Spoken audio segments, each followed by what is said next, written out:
Bonjour et bienvenue. Aujourd'hui, on plonge dans une réflexion théologique assez fascinante, tirée d'un document qu'un auditeur nous a envoyé. Le sujet central, comment on concilie la promesse de Jésus au malfaiteur sur la croix, vous savez, aujourd'hui tu seras avec moi dans le paradis, avec une idée de la justice divine qui, d'après ce texte, demanderait une preuve publique de la foi par des actes, quoi. La source, elle explore pas mal de choses, Dieu, le libre arbitre, le rôle de la croix, et elle pose une question vraiment précise. Ce malfaiteur, quand est-ce qu'il ressuscite pour que sa foi soit attestée publiquement? Notre but, c'est de décortiquer un peu tout ça, de comprendre les différentes idées présentées. Oui, exactement. L'enjeu, c'est de voir pourquoi, pour l'auteur de ce texte en tout cas, il faut absolument une manifestation visible, presque publique, de la justice et de la foi. Pas tellement pour Dieu, hein, lui c'est tout, mais surtout pour que les autres créatures comprennent. Et même, curieusement, pour stabiliser leur libre arbitre. D'accord, alors, allons-y. La source commence par dire Dieu sait tout, mais les créatures, elles, ne savent pas. Pourquoi c'est si crucial, d'après ce texte, que la justice de Dieu soit pas juste réelle, mais aussi vue, comprise publiquement? Ben, le point fondamental qui est avancé, c'est que sans cette démonstration, les créatures pourraient mal interpréter ce que Dieu fait, que ce soit une condamnation ou une justification. Le doute pourrait s'installer, quoi.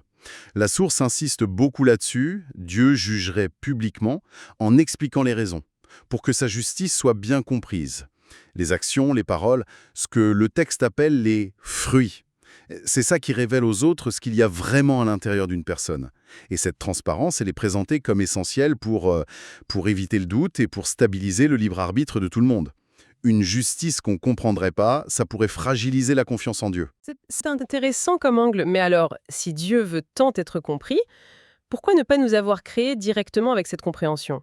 Pourquoi tous ces processus de démonstration? Et surtout, pourquoi la croix était nécessaire, comme le dit la source? Alors là, la source fait un lien direct entre la connaissance complète de Dieu et l'absence de libre arbitre, en fait. L'idée, c'est que si on était créé avec une connaissance parfaite, innée, on ne pourrait pas vraiment choisir le péché. Le choix n'existerait plus vraiment. Du coup, la croix, c'est pas juste un événement, c'est vu comme la démonstration ultime et nécessaire de l'amour et de la justice de Dieu, les deux ensemble. C'est cet acte qui permettrait aux créatures de faire un choix libre, mais un choix éclairé, aidé par la grâce divine. Mais attention, cette grâce, le texte dit bien qu'on peut la refuser. Et plus une créature est guidée par le désir égoïste, le texte utilise le mot coréen yoksim, une sorte d'avidité égocentrique, plus elle aurait tendance à refuser la grâce, moins elle pourrait connaître Dieu, et plus elle glisserait vers la rébellion. Attendez, il y a aussi cette idée assez forte que la croix donne une valeur spéciale aux créatures, que sans ça, notre valeur pour Dieu serait moins évidente. Vous pouvez revenir sur cette histoire de jouets cassés. Oui, oui, c'est un point assez marquant du texte. L'auteur suggère que les créatures, en elles-mêmes, n'auraient peut-être pas une signification absolue pour Dieu. Il pourrait en créer d'autres, après tout. Mais c'est par le sacrifice du Fils, la croix vue comme planifiée avant la création, que les créatures deviennent précieuses. L'analogie utilisée, elle est assez poignante, oui. Un parent qui garde précieusement le jouet cassé de son enfant décédé. Pas pour le jouet lui-même, mais parce qu'il y voit le reflet de l'enfant aimé. Le texte dit que le sang du Fils vient imprégner la création, et c'est ça qui la rend précieuse pour le Père. C'est ce sacrifice mutuel où le Père et le Fils acceptent une sorte de coupure pour couper le péché des créatures qui fonde cette valeur nouvelle. Se tient intense comme vision des choses. Bon, ramenons ça au cas pratique et qui motive une bonne partie du texte d'Oran. Le malfaiteur crucifié à côté du Jésus. Luc 23, verset 43. Jésus lui dit: En vérité, je te le dis, aujourd'hui, tu seras avec moi dans le paradis. Superbe promesse. Mais le problème, c'est que l'homme meurt juste après sa confession. Alors comment la justice divine, telle que l'a décrit la source, celle qui demande une démonstration par les actes, des fruits visibles, comment ça peut marcher ici? Sa foi, elle n'a pas eu le temps d'être testée publiquement. C'est exactement ça, c'est le nœud du problème que l'auteur essaie de démêler. Si le principe c'est que la justice doit être démontrée publiquement pour être comprise par tous sans goutte possible, alors la sincérité de la foi de cet homme doit être manifestée d'une façon ou d'une autre. Puisqu'il n'a pas eu ce que le texte appelle une durée de vie suffisante, l'expression coréenne c'est salmui buliryang, la quantité de vie en quelque sorte, pour montrer les fruits de sa conversion, l'auteur postule qu'il doit être ressuscité à un moment donné, pour faire face à un vrai choix, une épreuve qui révélera à tous sa véritable allégeance. Et la question brûlante, c'est Quand Quand est-ce que ça arrive, cette résurrection test? D'accord, et c'est là que l'auteur explore différentes pistes, c'est ça? Quelle est la première hypothèse? La première hypothèse que le texte examine, c'est que ce malfaiteur pourrait ressusciter lors de la première résurrection. Bon, juste pour clarifier, la première résurrection, c'est souvent lié à Apocalypse 20, la résurrection des croyants fidèles, les martyrs notamment, au retour de Christ. Mais l'auteur soulève tout de suite un gros problème théologique. Ceux de la première résurrection, on dit souvent qu'ils reçoivent des corps spirituels, glorifiés, immortels. Ils ne peuvent plus pécher. Or, le point crucial pour le malfaiteur, c'est qu'il doit être testé pour prouver sa foi publiquement. Comment le tester s'il est déjà glorifié? Du coup, l'auteur se demande, est-ce qu'il recevrait un corps différent? Le texte parle d'un corps psychique ou animique, ongeoginmom, un corps plus naturel, lié à l'âme, pas encore incorruptible. Est-ce qu'il ferait partie des habitants du millénium sur Terre? Ah oui, donc un statut un peu à part. Ça pose tout de suite la question de l'équité, non? Est-ce que ce serait juste qu'il ait potentiellement 1000 ans de vie presque idéale après une confession de dernière minute, comparé aux martyrs qui ont souffert? Exactement. L'auteur pointe ça du doigt. Ces questions d'équité et de cohérence théologique, ça bloque un peu cette première piste. Ça complique le statut des ressuscités de la première résurrection. D'accord, donc si cette première idée est compliquée, quelle est la deuxième possibilité explorée? La deuxième hypothèse, c'est que sa résurrection n'aurait pas lieu avec la première résurrection, mais plutôt au début du royaume de Milan, le fameux millénium, le règne terrestre de Christ. Il aurait là aussi ce corps psychique, donc pas glorifié, et potentiellement capable d'être mis à l'épreuve. Hmm.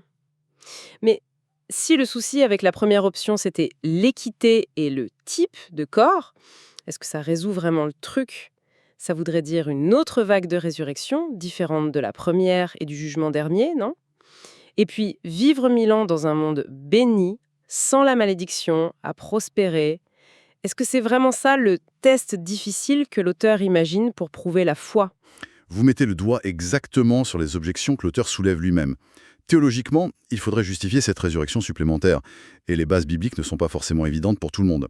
Et oui, la question du test reste entière. Est-ce que vivre dans des conditions idéales pendant 1000 ans, c'est une épreuve suffisante pour montrer la profondeur d'une foi confessée sur une croix? L'auteur, il a l'air de douter que ça corresponde vraiment à cette démonstration probante face à une vraie alternative. Logique. Alors, c'est quoi la troisième option, celle qui, d'après ce qu'on a vu, semble avoir la préférence de l'auteur? Oui, la troisième hypothèse, que l'auteur présente comme son opinion personnelle, Naiji Henry, mon point de vue, elle place la résurrection et le test décisif de ce malfaiteur à la toute fin du royaume de Milan. Et ça, c'est lié directement à son interprétation d'Apocalypse 20, versets 7 et 8, le moment où Satan, après 1000 ans enchaînés, est relâché pour un court moment.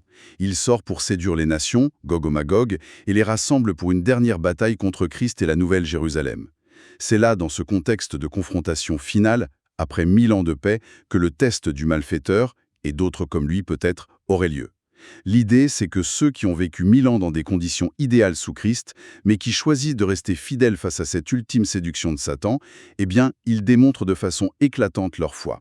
L'auteur les voit presque comme des martyrs de cette dernière ère. Ah d'accord, le test ultime après une longue période de grâce et la récompense pour ceux qui tiennent bon, ce serait juste la vie heureuse qu'ils ont déjà vécue pendant 1000 ans. C'est un peu particulier comme récompense, non? C'est ça, c'est un peu contre-intuitif, mais c'est central dans cette hypothèse. La récompense, c'est pas un truc futur, c'est la validation après coup de la vie bénie qu'ils ont déjà eue pendant le millénium. C'est cette fidélité finale qui donne toute sa valeur à la période d'avant. Et à l'inverse, ceux qui, après 1000 ans de bénédiction sous Christ, choisissent de suivre Satan dans sa rébellion. Alors là, c'est l'autre face de la médaille. D'après l'auteur, leur jugement sera beaucoup plus sévère. Parce qu'ils ont reçu une grâce immense, une connaissance de Dieu énorme pendant 1000 ans. Leur rébellion finale est un rejet particulièrement grave, inexcusable. Du coup, les 1000 ans de bonheur qu'ils ont vécus, ce n'est plus vu comme une récompense potentielle, mais ça devient, toujours après coup, la mesure de la grâce immense qu'ils ont rejetée. Ça alourdit leur responsabilité. L'auteur cite un peu ce principe, à qui on a beaucoup confié, on demandera beaucoup. S'ils étaient restés fidèles, les 1000 ans étaient leur gain. En se rebellant, ces mêmes 1000 ans prouvent leur culpabilité accrue.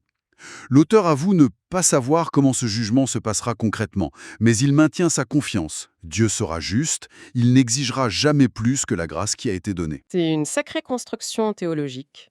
Mais l'auteur reconnaît lui-même que cette troisième option, comme la deuxième d'ailleurs, pose encore des questions, dont, par exemple, si le malfaiteur et d'autres comme lui ne ressuscitent qu'à la fin des 1000 ans.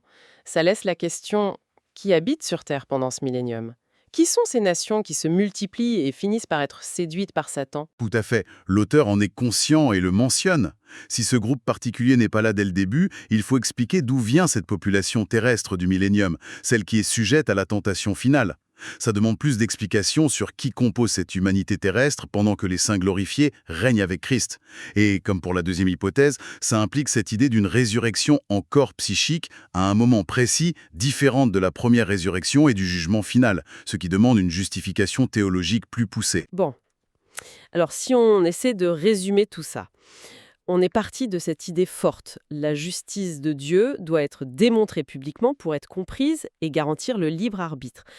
On a vu comment la croix est vue comme l'acte clé qui permet ce choix libre et donne sa valeur à la création. Et on a exploré ce casse-tête, le malfaiteur pardonné sur le fil. Comment valider sa foi publiquement? L'auteur envisage 3 moments pour une résurrection test. Première résurrection, début du millénium ou fin du millénium. Cette dernière option a sa préférence, mais elle soulève encore des questions. C'est une bonne synthèse, oui. Le fil conducteur, c'est vraiment cette insistance en la foi authentique, pour être reconnue dans une justice divine compréhensible par tous, doit se traduire par un choix libre et observable. Le cas du malfaiteur, c'est un cas extrême qui sert à explorer le comment et le quand cette validation pourrait se faire, même après la mort si besoin. Les différentes hypothèses, avec leurs points forts et faibles que l'auteur reconnaît, montrent bien que c'est pas simple d'intégrer ce cas limite et le principe de démonstration publique dans le schéma classique de la fin des temps.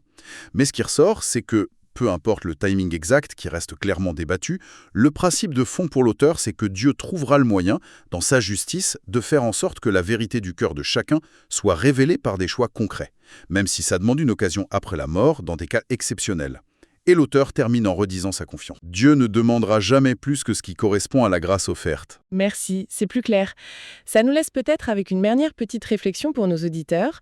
Si cette démonstration publique de la justice et de la sincérité de la foi est vue comme si importante ici, au point d'imaginer une résurrection juste pour un test, est-ce que ça pourrait nous faire voir autrement le poids de nos propres choix, nos actions, même les plus banales ou celles qu'on croit secrètes? Est-ce qu'elles pourraient être, d'une certaine manière, des pièces de cette grande démonstration de ce qu'on a vraiment dans le cœur? Une démonstration visible, au moins pour Dieu, et peut-être un jour pour tous. Voilà, une petite question à méditer. Merci de nous avoir suivis pour cette exploration.